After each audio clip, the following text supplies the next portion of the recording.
Hi, this is Ghostpoet, and you're watching Fresh Milk TV. I keep on scribbling in the spare room I'm living in.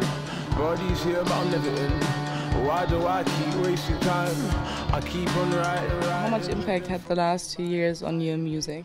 It's been hugely influential. Like the success of the first one, it's enabled me to make music full time, which is great, and a blessing. When I listen to your tracks, they sound like there are so many ups and downs in it, and sometimes it's mellow, but it's also very energetic, and it's got this melancholic vibe to itself.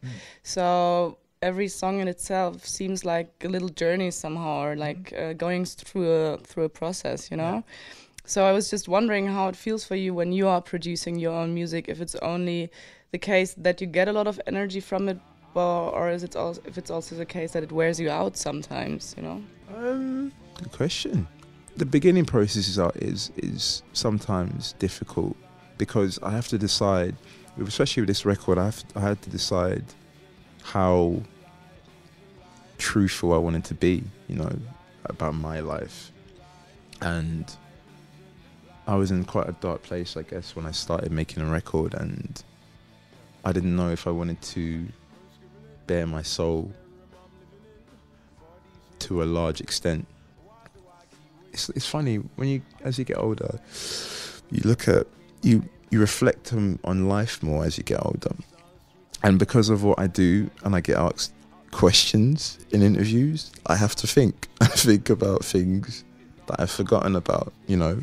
And I guess I've always, as a kid, I've always just looked at the world around me and the people in it as influences, be it a teacher, or be it a policeman, or be it a shopkeeper, or just everyday people. That influences me more than music, really. It's just everyday life. That's what I know more than anything. I think we're on the meltdown. I feel it in my bones, you know. The single Meltdown. What inspired you to write this song or to produce this song? Love and love stories. That was my influence. And the idea of writing a love song that on one hand is negative, but musically is positive. But the idea of making tunes that people can dance to, but at the same time they're dark in nature, people seem to like it a lot. And it's weird to make something that is liked a lot. I know it's a strong song. I know it potentially could be quite big, but I don't know if that's what I want to do. I don't like singles. Singles tear an album apart. Do you know what I mean? It makes it pieces of a meal when I want everyone to have the meal rather than a slice. Chin up, watch you sink without a sound. Watch you sink without a sound.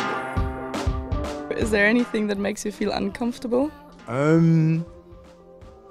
Just negativity and unnecessary negativity that just, it's like, it's very kind of like me saying what I'm going to say, in the sense of it could be seen as quite, you know, hippie-ish or whatever. The idea that I always look at life as, regardless of what I'm going through, there's always people in much worse situations than a lot of us. Do you know what I mean? So when people are negative over stupid things, it's just like, look at the bigger picture, you know?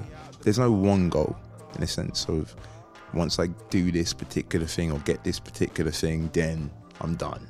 I can sit in the sun and it's cool. I think it's important for me to just stay hungry, do you know what I mean? And just keep being creative and trying to open doors and try and go down different avenues and look at it like there is no end. Until the final end, there is no end. I could do anything I want to do, not because I'm cocky. I'm not being cocky. I feel, maybe I just feel a bit more confident as a person, and that in turn makes me believe that, like in anyone, we all have potential to do whatever we really want to do if you're ready to work hard for it and shoot for the stars, you know, and just try and get out there, you know. I don't mean to disappoint.